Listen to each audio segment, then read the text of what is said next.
North west Mumbai వాయువ్య ముంబై లోక్సభ నియోజకవర్గంలో ఓట్ల లెక్కింపు కేంద్రంలో ఉన్నటువంటి మొబైల్ ఫోన్ను బయట నుంచి ఆపరేట్ చేయటం, అది కూడా ఎన్నికల్లో ఇప్పుడు విజేతగా ప్రకటించబడినటువంటి రవీంద్ర దత్తారం వైకర్ సోదరుడు బయట నుంచి ఆపరేట్ చేయటం అనేది ఇప్పుడు పెద్ద దుమారం లేవనెత్తింది. దాని మీద చర్చ, వివాదం ఇంకా కొనసాగుతున్నాయి.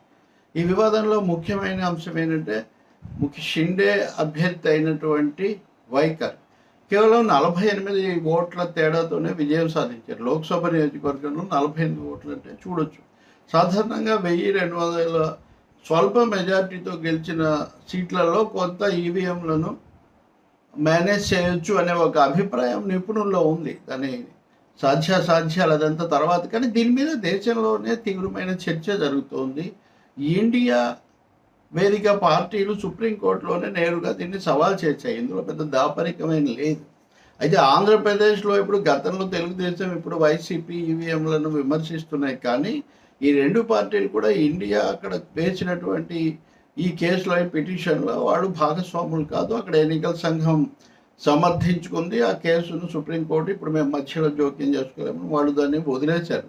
కానీ ఈ సమయంలో ఈ విషయం బయటకు వచ్చింది. ఇక్కడ ఈ రవీంద్ర దత్తారం వైకర్ అనే ఆయనకు 4,52,644 ఓట్లు వచ్చాయి. ఆయన మీద పోటీ చేసినటువంటి అధికార శివసేన అభ్యర్థి అమోల్ గజానన్ కీర్తికర్కు 4,52,596 ఓట్లు వచ్చాయి. అంటే ఎంత సమీపంగా ఉందో చూడండి. ఇప్పుడు మహేష్ పెండేల్కర్ అనే ఆయన ఈ రవీంద్ర వైకర్ గెలిచినటువంటి అభ్యర్థికి సోదరుడి వరుస అవుతాడు. ఈయన బయట ఎక్కడి నుంచో తన మొబైల్ ఫోన్లో అక్కడ ఓట్ల లెక్కింపు కేంద్రంతో మాట్లాడాడు. ఓట్ల లెక్కింపు కేంద్రంలో కానీ పోలింగ్ కేంద్రంలో కానీ మొబైల్ ఫోన్లో అనుమతించకూడదు అన్నది అదే రూల్.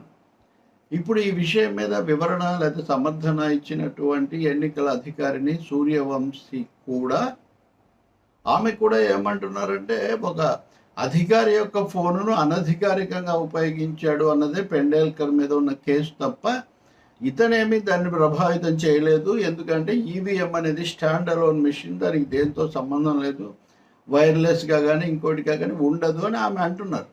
అలా కాకపోతే ఇంకో విధంగానండి. కానీ అదైనా కానీ ఈ ఫోన్ అనధికారికంగా ఎందుకు వాడాడు, లెక్కింపు అప్పుడే ఎందుకు వాడాడు, 48 ఓట్ల తేడాతోనే ఓడిపోయినప్పుడు దాన్ని మళ్ళీ పరిశీలన చేయాలి కదా, మళ్ళీ కేసేస్తారో లేదు తెలియదు.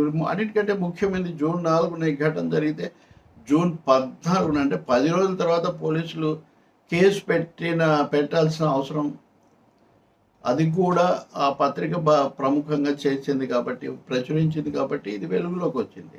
కాబట్టి పాస్వర్డ్ ఉందా లేదా, స్టాండర్డ్ ఉందా, వైర్లెస్ కనెక్షన్ ఉందా లేదా, ఇది అంత సంథింగ్ ఇక్కడ నిగూఢమైంది ఏదో జరిగింది. రాహుల్ గాంధీ ఈ విషయాన్ని ఎక్స్లో పోస్ట్ చేసేటప్పుడు బహుశా రాజకీయమైన దూరాలోచనతోనే, వ్యూహంతోనే చేశారని అనుకోలేదు. ఎందుకంటే ఈ కేసు యొక్క పర్టికులారిటీస్, వివరాలు ఆ విధంగా ఉన్నాయి. ఎలన్ మస్క్ అమెరికాలో రాబర్ట్ ఎఫ్ కెనడీ చేసినటువంటి వ్యాఖ్యను బట్టి తాను ఒక సాధారణమైనది చేస్తే దాన్ని వెంటనే కొట్టి పారేశారు కేంద్ర మాజీ మంత్రి రాజీవ్ చంద్రశేఖర్. కనీసంగా చర్చ జరగాలి కదా, దాని మీద చర్చ, ఇవి దీర్ఘకాల చర్చలు, అటువంటి కొట్టిపడేసి ఏమీ లోపం లేదు అన్నది నిజానికి చాలా కాలంగా దీని మీద చర్చ ఉంది. ఆ విషయం నేను మళ్ళీ చెప్తాను.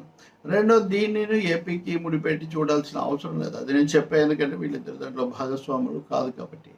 కానీ రాజీవ్ చంద్రశేఖర్ కొట్టిపడేసిన సమయంలో రాహుల్ గాంధీ ఆయనకు సమాధానంగా ఇది పెట్టారు.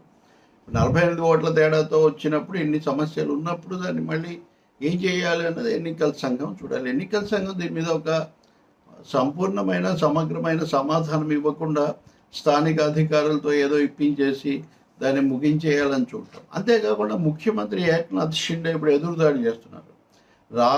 రాహుల్ గాంధీ పోటీ చేసిన వైనాడ్లో కానీ రాయ్బరేలీలో కానీ ఏ ఈవీఎంలు వాడారో అవే ఇక్కడ కూడా వాడారు. మరి ఇక్కడ గెలిచిన అభ్యర్థి రాజీనామా చేయాలంటే మీరు కూడా రాజీనామా చేస్తారా? దానికి దీనికి తల తొక్కలేని వాదనలు కదా ఇవి. ఇక్కడ ఒక సమస్య వచ్చింది, పోలీసులు గుర్తించారు, అది మీడియాలో కూడా వచ్చింది. దాన్ని చూడితే రాహుల్ గాంధీ రాజీనామా చేయాలి, ఇంకొకటి చేయాలి, ఈ పద్ధతిలో మాట్లాడితే చాలా పెద్ద సమస్య. ఎందుకంటే మహారాష్ట్రలో మహావికాస్ అఘాధీ అనేది ప్రతిపక్ష కూటమికి అనుకూలత ఉంది. మొన్న ఎన్నికల్లో ఇండియా బాగా పర్ఫామ్ చేసిన 4-5 రాష్ట్రాల్లో మహారాష్ట్ర ఒకటి. మోదీకి పూర్తి మెజారిటీ రాకపోవడానికి అది కూడా ఒక కారణం. అక్కడే ఈ విషయం బయటికి వస్తుంది. కాబట్టి ఇది తప్పకుండా ఒక తీవ్రమైన చర్చ మరోసారి జరగడానికి ఇది దారి తీయొచ్చు. బహుశా ఈసారి సుప్రీంకోర్టులో కూడా ఇంకా కొన్ని పరిణామాలు రాబోతున్నాయి. అది కూడా నేను మీతో పంచుకుంటాను. కాబట్టి ఈ కేసు, ఈ 48 ఓట్ల గెలుపు కేసు చాలా ఆసక్తిగానే సాగుతుందని మనం చెప్పాలి. అవసరం కూడా. ఎందుకంటే ఎన్నికల వ్యవస్థ నిష్పాక్షికంగా ఉంటేనే కదా ఎక్కడైనా మనం సరైన తీర్పు ఆశించగలం.